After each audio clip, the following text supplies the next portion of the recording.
The city woke up in blinks of light as thousands of windows flickered to life against the bruised purple dawn. The streets, still damp from the early cleaning trucks, glistened under the first touch of morning sun. And there, moving quietly before the crowds surged into the heart of downtown, was a man most had never truly seen. Leonard Davis pushed a faded cleaning cart through the revolving doors of the very skyscraper he had dreamed of building decades earlier. The lobby floor stretched out before him, a vast sea of marble and glass polished to perfection, reflecting not just the luxury of success but the arrogance that often came with it. Leonard's boots squeaked faintly as he crossed to the service elevator, his overalls slightly frayed at the cuffs, his cap pulled low to shade his weathered eyes. No one greeted him. No one asked why he was there. To them, he was invisible, a background character in the grand play of ambition unfolding daily within these walls. Long ago, Leonard had made a silent vow to stay connected to the foundation he built, to never allow power or fortune to corrode the humility that had carried him through nights of hunger, rejection, and humiliation. After selling his first company at a loss, after being laughed out of investment meetings because he wore the same shoes for 3 years, Leonard learned the hard way that the world didn't give you dignity, you had to bring your own. And now, despite owning the very corridors others strutted through with bloated pride, he preferred to wear the uniform of the man he once was, not the man they expected to revere. Each morning, he moved through the building methodically. He knew every bolt, every hidden flaw in the structure. He had designed it that way: invisible supports, hidden doors, secret hallways to allow maintenance workers to move unseen.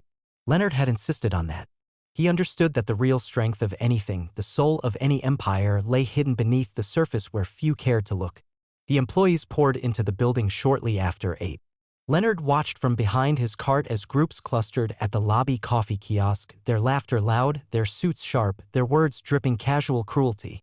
New promotions. New office gossip. New cliques forming and shattering in real time. None of it touched him. He rode the service elevator to the upper floors, careful to avoid the executives who liked to pretend men like him didn't exist. On the 47th floor, the executive suites, he always lingered for a moment outside the corner office with the floor-to-ceiling windows. It had once been his. In the early days, before the company exploded in value, it was Leonard who stayed up until 3 in the morning drafting proposals no one would read, dreaming dreams no one would believe.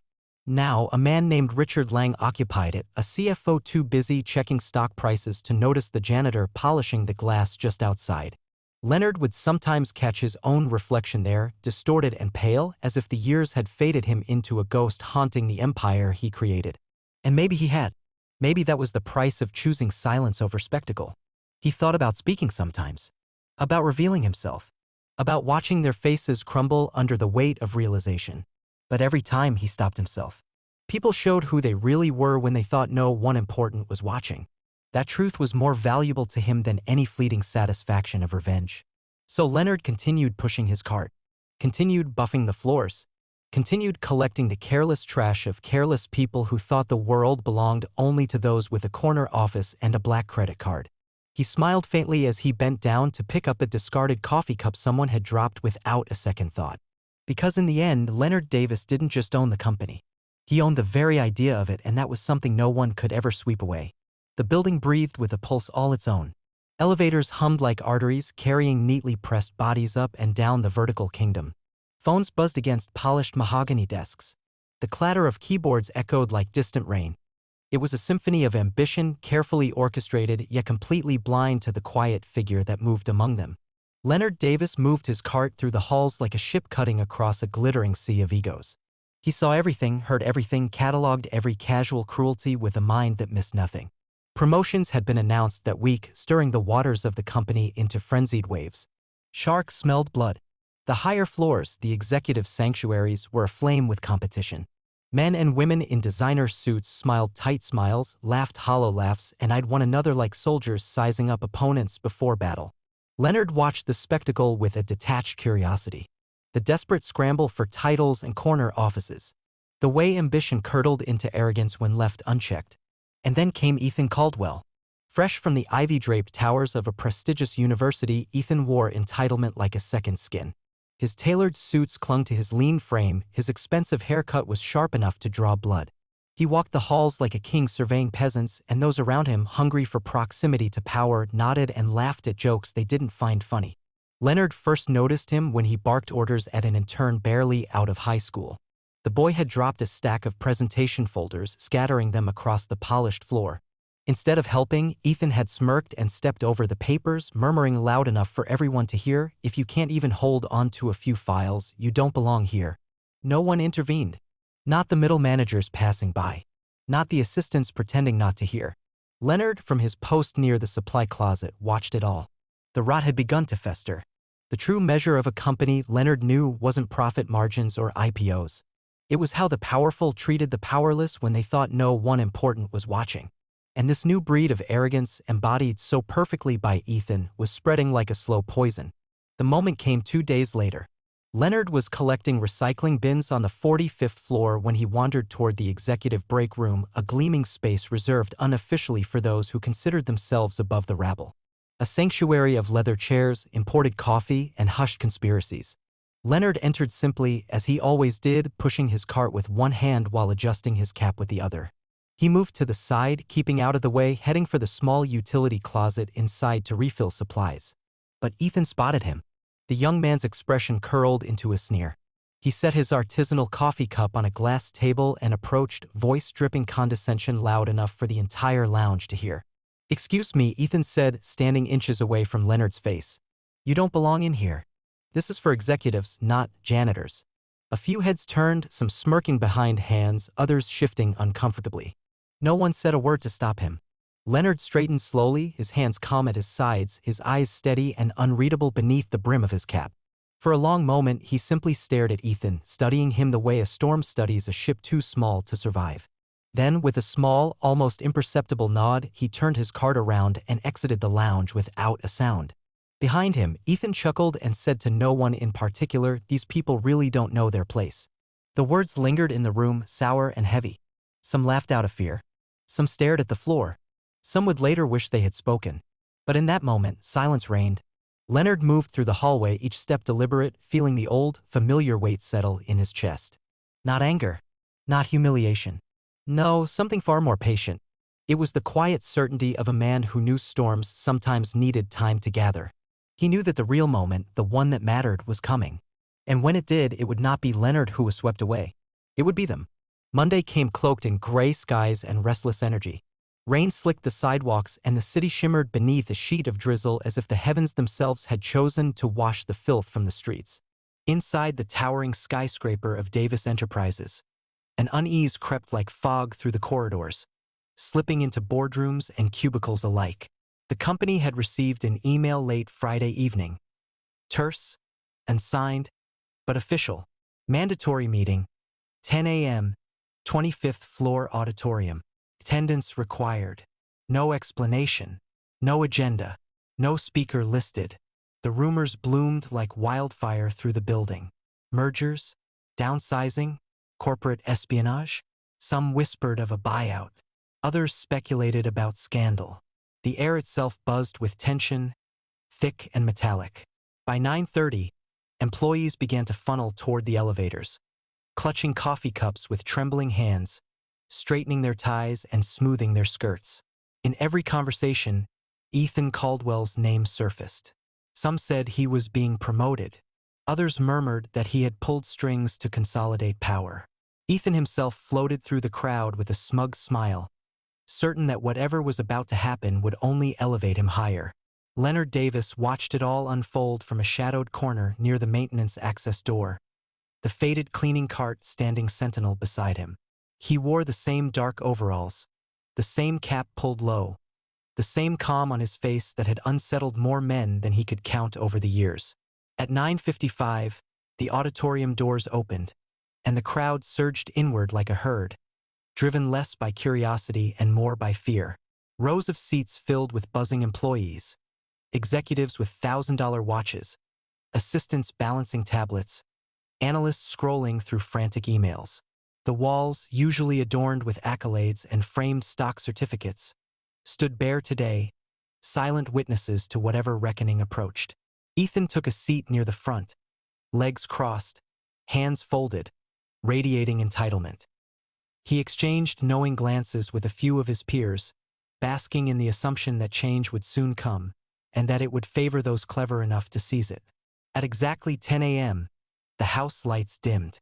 Conversations withered into murmurs, then into a suffocating silence.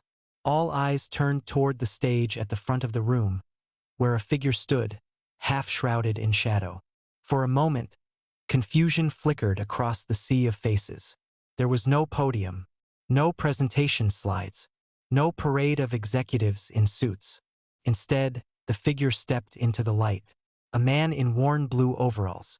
Leonard Davis pushed his cleaning cart to the center of the stage and let go of it, the small clatter of rubber wheels against linoleum the only sound in the room. Ethan's mouth curled into a sneer. Whispers broke out like static, shocked and derisive. Had maintenance wandered in by mistake? Was this some sort of joke? Leonard raised his hand once, slowly, and the room fell silent. When he spoke, his voice carried the weight of decades. Not loud, but resonant, pulling every ear toward him without force. "Good morning," Leonard said, surveying the crowd with eyes sharpened by years of battles fought in silence. "My name is Leonard Davis, founder, majority shareholder, and sole owner of this company." The silence collapsed under the weight of disbelief. You could almost hear the collective intake of breath, the shuffle of bodies stiffening in their seats, the heartbeat of 1,000 unspoken apologies beginning to pound against fragile egos. Leonard let the truth settle like dust, unhurried. He moved away from the cart, hands free, voice steady. "For the past 10 years," he continued, "I have chosen, once a week, to walk these halls not as your owner, but as your janitor, to observe, to listen, to understand the culture we have built or failed to build." He paused. No one dared to move. "In that time, I have witnessed great kindness and small cruelties. I have seen loyalty shine and arrogance fester. I have seen who you are when you think no one important is watching." His gaze shifted, slowly, deliberately, until it landed squarely on Ethan Caldwell, who sat frozen, color draining from his face. "And it is clear," Leonard said, "that some among us have forgotten the values on which this company was built. Humility, respect, honor." Behind him, a massive screen flickered to life, displaying security footage from hidden hallway cameras. Ethan berating the intern. Ethan sneering at Leonard in the executive lounge. Ethan laughing while others suffered. The room recoiled as the images played out with damning clarity. Murmurs turned to gasps. Reputations crumbled silently before their own eyes. Leonard stepped forward again. His words were steel wrapped in velvet. "Effective immediately, changes will be made. Titles will be reassessed. Positions reconsidered. Those who have led with arrogance will find themselves learning humility. Those who have served with dignity will find themselves elevated." He let that promise hang in the air, sharp and unyielding. "And for those who find they cannot adapt to a culture where respect is not optional," he said, his voice dropping into a tone of finality, "you are welcome to find employment elsewhere." There was no applause, no cheering, only the echoing sound of truth slamming shut the door on pretense. Leonard stepped back from the microphone, leaving the cart where it stood. A simple symbol, a reminder that real power does not announce itself with suits and shouting. It moves quietly, it waits patiently, it endures, and when the moment comes, it stands alone in the light, needing no one's permission to speak. The storm that Leonard Davis unleashed did not come in roaring winds or crashing thunder. It came in the silence that followed the truth. A silence so heavy it seemed to pin everyone in their seats long after Leonard had stepped down from the stage. The simple presence of the abandoned janitor's cart at center stage, under the bright glare of the spotlight, spoke louder than any further words could. By noon, the building was no longer humming with the usual false energy. Conversations were hushed, eye contact avoided, alliances reconsidered in real time. Power, once wielded casually through gossip and cruelty, had collapsed into panic and shame. The elevators moved slower, the halls emptied faster. No one wanted to be seen aligning with the wrong people now. The first wave of changes came almost immediately. Human resources, backed with full authority from Leonard, began issuing reassignments, demotions, and in some cases, quiet but permanent terminations. It wasn't about punishment, it was about restoration, about repairing a culture that had been poisoned from the inside out. And no name was whispered with more dread than Ethan Caldwell. He was summoned to the 48th floor boardroom, an imposing space with a ceiling of glass and walls lined with mahogany. Usually reserved for final contract negotiations and major acquisitions, today it became a courtroom. Ethan entered, his footsteps hesitant where once they had been brash. The long table seemed to stretch endlessly before him, at the far end of which sat Leonard Davis, dressed no longer in his janitor's uniform, but in a simple black sweater and dark slacks. Still understated, still commanding. His face betrayed no triumph, no cruelty, only the calm certainty of a man executing a long overdue correction. Ethan was invited to sit, but found himself standing, too nervous to obey, too proud to submit. Leonard regarded him with a gaze that felt less like judgment and more like an autopsy. "I built this company," Leonard said, voice quiet but carrying the force of a hammer strike, "so that people like you could thrive, but not at the expense of others." Ethan opened his mouth to speak, to defend himself, to weave some story about youth, ambition, misunderstanding.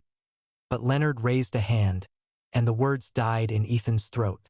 "You have a choice," Leonard continued. "Accept the demotion to junior associate. No privileges, no special treatment. Earn your place with your work, not your title. Or leave." The choice was a blade. No matter which side Ethan leaned toward, it would cut. For a long, painful moment, Ethan stood frozen. His mind raced. Pride screamed for him to walk out, to reject the humiliation. But deeper down, something colder, more primal, whispered, survival. Finally, with the smallest, bitterest nod, Ethan accepted. Leonard said nothing more. He simply rose from his chair, leaving Ethan standing alone in a room that now seemed cavernous and suffocating. As Leonard exited, he left behind no theatrics, no final insults, only the absolute certainty that justice, however delayed, had been served. Across the company, others faced their own reckonings. Managers who barked orders without respect found themselves replaced by those they had once belittled. Departments long ruled by fear were turned over to leaders who had quietly inspired loyalty through kindness and competence. Interns once ignored were now given seats at real meetings. It wasn't about revenge. Leonard had no interest in pettiness. It was about rebuilding trust from the ground up, and the rebuilding would be slow, painful, and worth every drop of discomfort it demanded. Some employees resigned within days, unable to bear the inversion of the old power dynamics. They had climbed the ladder by stepping on the backs of others and now found the rungs missing beneath their feet. Good riddance, Leonard thought silently as he signed the resignation letters. Others, humbled but willing, stayed. The most beautiful transformations were not the forced ones, but the willing ones.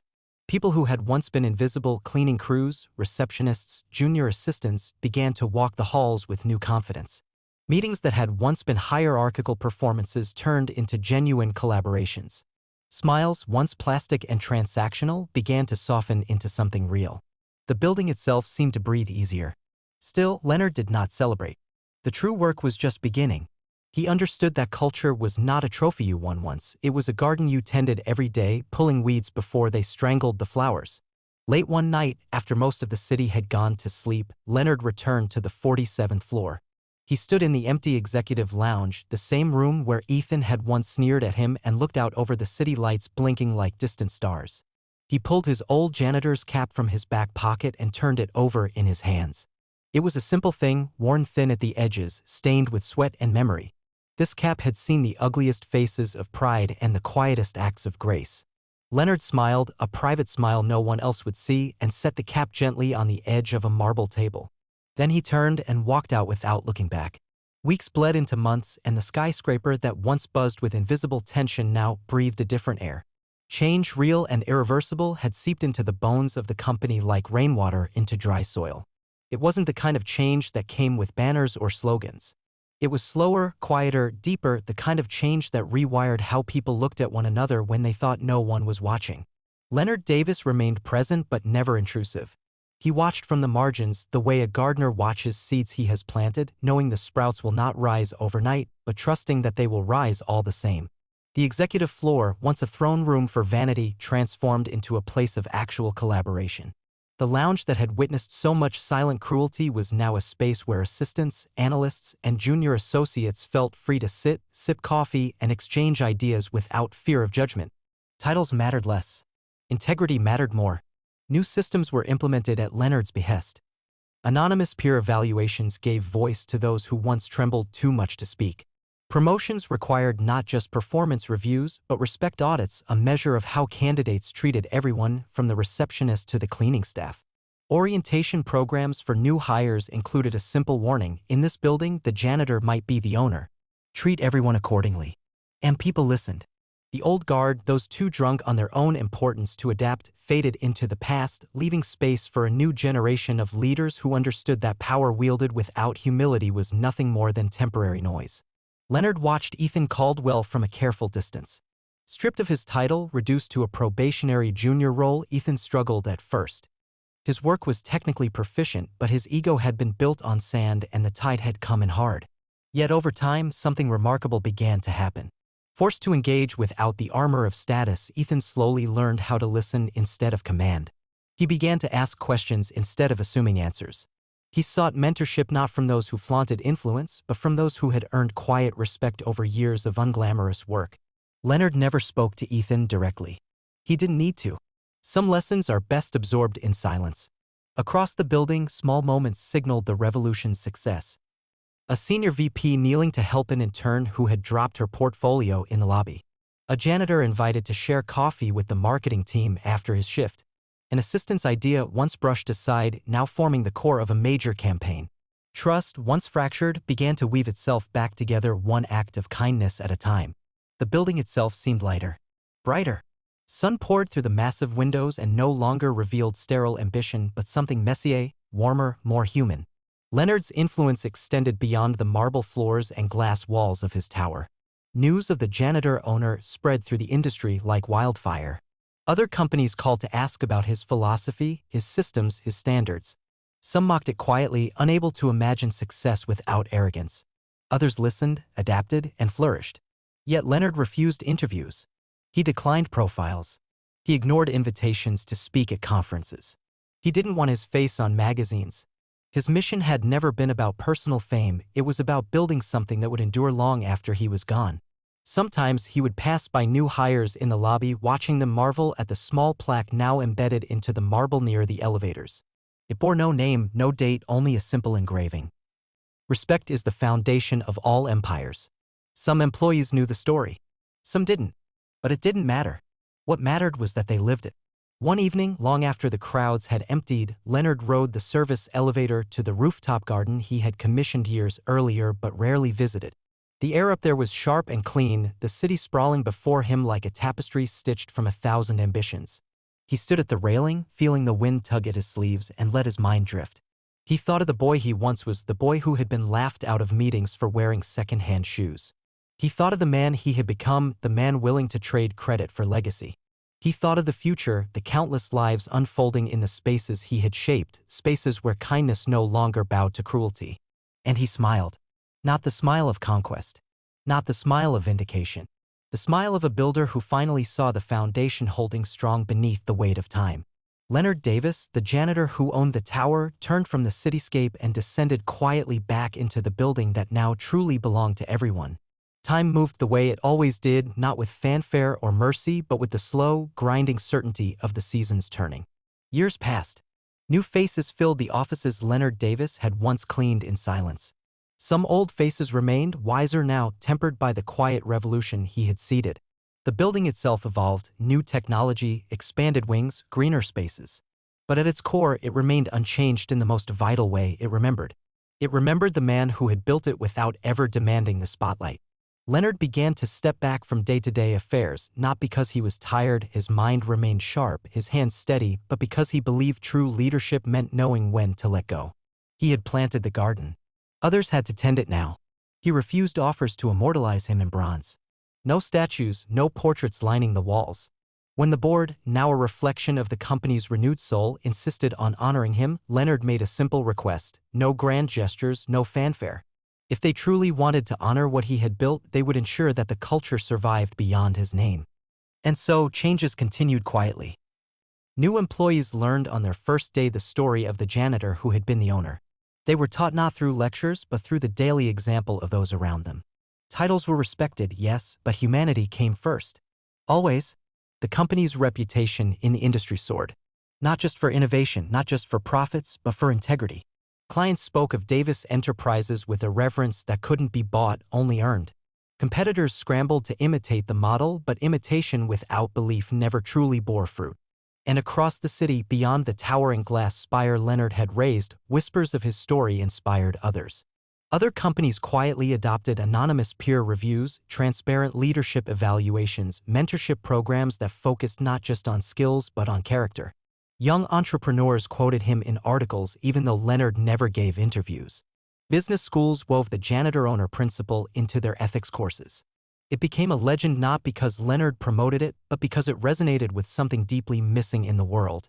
Still, Leonard stayed quiet. He took long walks through the city wearing old sneakers and worn jackets, blending into the crowds. He visited small coffee shops, bookstores tucked into alleyways, parks where children raced under falling leaves. In the quiet corners of the world, he saw the same mistakes he had battled his whole life: arrogance, cruelty, blind ambition.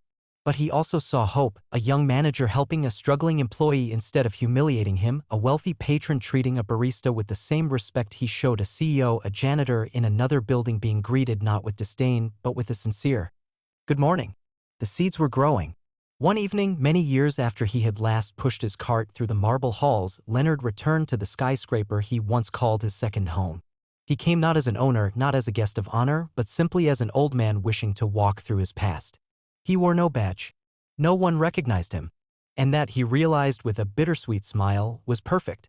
He wandered through the lobby where fresh faces rushed past without judgment. He rode the elevator up to the 25th floor where young employees huddled over projects, debating respectfully, challenging ideas without challenging dignity. Finally, he stood once more before the small plaque near the elevators. The one he had insisted carry no names. Respect is the foundation of all empires. A young woman, no older than 22, stood reading it too. She caught him looking and smiled. "Did you know," she said, excitement lighting her face, "the founder used to walk around dressed like a janitor? Just to see how people really treated others? Crazy, right?" Leonard chuckled softly. "Sounds like he was a smart man," he said. She nodded. "He changed everything. Made this place different. Better." He smiled again, a private smile full of pride and peace. Without another word, Leonard turned and walked away, disappearing into the tide of the city once more. Not as a titan. Not as a ghost. Simply as a man who had built something true and left it standing long after his footsteps faded. Because real legacy isn't written in bronze or etched into marble. It's written in the way people live when you are no longer there to remind them. And Leonard Davis, once called just a janitor, had built a kingdom of respect that no storm could tear down.